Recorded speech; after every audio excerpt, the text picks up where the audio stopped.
Olá, eu sou o professor Carlos José e hoje vou falar para vocês sobre conhecimento científico. Em nossos vídeos anteriores, nós vimos as características do conhecimento popular, também conhecido como senso comum, do conhecimento religioso e do conhecimento filosófico. Hoje nós vamos terminar essa série falando do conhecimento científico. O conhecimento científico, ou a ciência, ela começa a partir do momento que eu saio do campo subjetivo, que é o campo da opinião, o campo do eu acho que, e vou para o campo objetivo, que é baseado em fatos, e eu tenho eu sei que. Esse eu sei que nos dá uma ideia de certeza, que é diferente de eu acho que. Quando eu tenho opinião, eu acho que essa opinião tem um valor individual.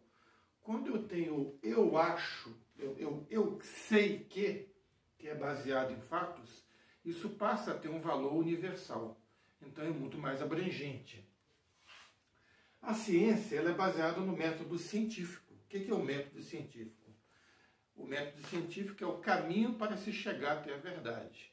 Como é que funciona isso? Eu vou dar um exemplo. O que é método? Por exemplo, para você colocar um tênis com meia, você tem que colocar primeiro a meia e depois o tênis. Se você colocar primeiro o tênis, você não consegue colocar a meia. Ou seja, para você resolver o problema de se colocar um tênis com meia, existe um método, existe uma série, uma sequência correta. Então, quando eu tenho um método, eu posso ter depois a técnica. O método é a maneira correta de se fazer alguma coisa. Já a técnica é a melhor maneira de se fazer alguma coisa. Essa melhor maneira ela pode ser mais rápida, pode ser mais econômica, pode ser mais didática, ou seja, a técnica ela pode ser considerada como uma evolução do método. Como é que a ciência trabalha, né?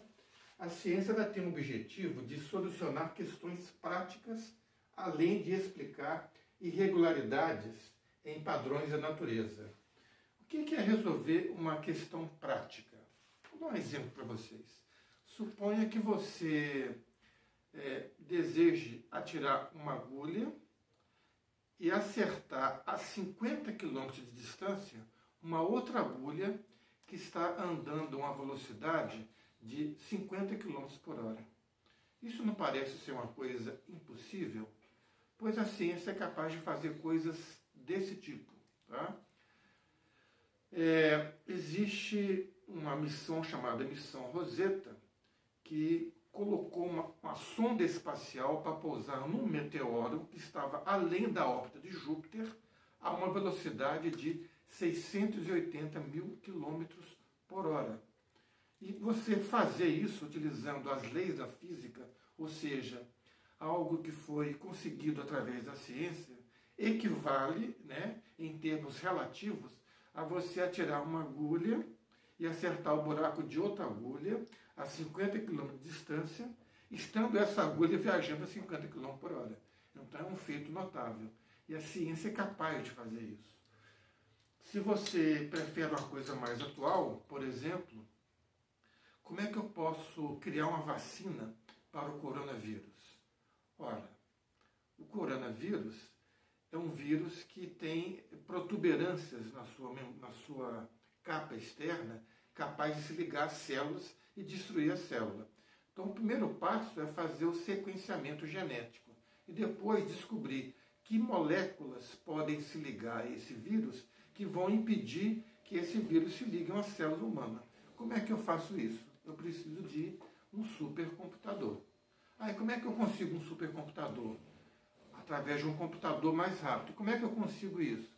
Ou seja, né, tudo que a gente está vendo hoje é uma evolução científica enorme, que é fruto da sabedoria humana, através da evolução do pensamento científico desde a Grécia Antiga.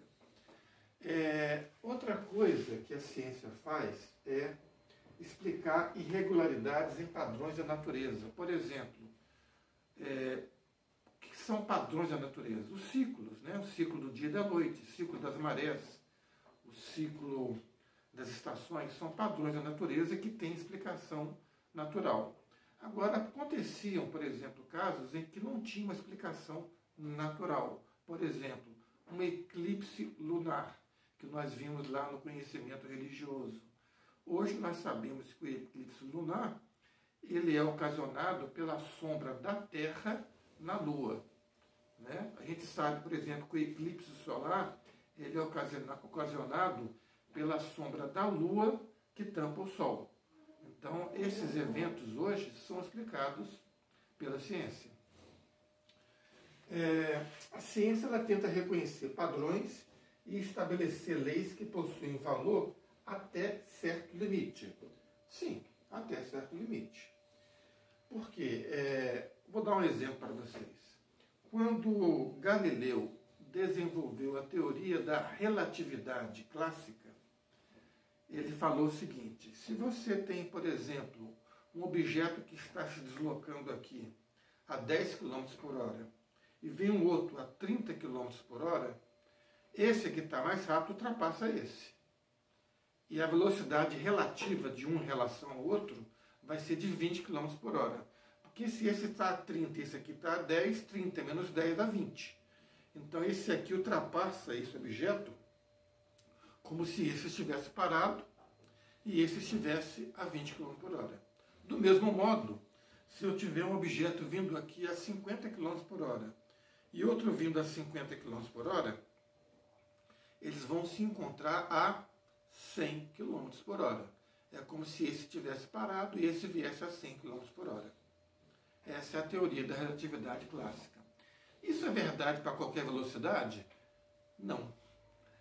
Einstein provou isso com a teoria da relatividade geral. Se eu tiver, por exemplo, um objeto vindo aqui a 300 mil km por segundo, que vem a ser a velocidade da luz, e vem um outro objeto aqui a 300 mil km por segundo, eles vão se encontrar a 300 mil km por segundo. Mas como isso é possível? Einstein provou isso com a teoria da relatividade. Não existe velocidade maior que a da luz. Bem, um outro exemplo, né, mais fácil de entender. A gente sabe que metais eles conduzem eletricidade, né? Que isolantes como a borracha e a madeira, eles não conduzem eletricidade. Então você pode pensar assim, então a madeira, pela madeira e pela borracha não passa corrente elétrica.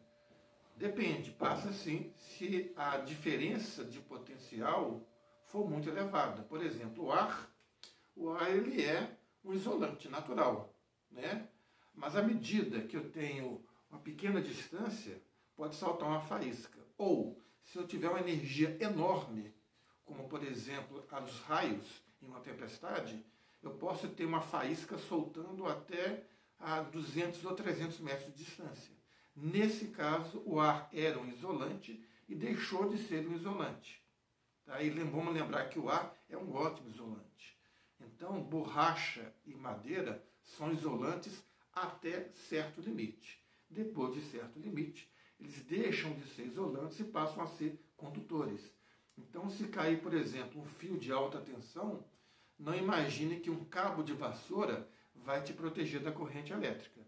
Você vai ser eletrocutado porque a corrente é tão alta que vai fazer com que a madeira se torne um condutor. Deu para entender? Bem, isso quer dizer que na ciência não existem verdades absolutas, né? Por exemplo, os físicos hoje estão em polvorosa tentando descobrir o que tem de errado com o universo, porque a quantidade de massa do universo não corresponde àquilo que a gente consegue ver hoje. Então, eles estão fazendo conjecturas sobre a matéria escura. Esse é um assunto que vai dar muito o que falar nesses próximos anos e vai ser responsável por muitas pesquisas no campo da física.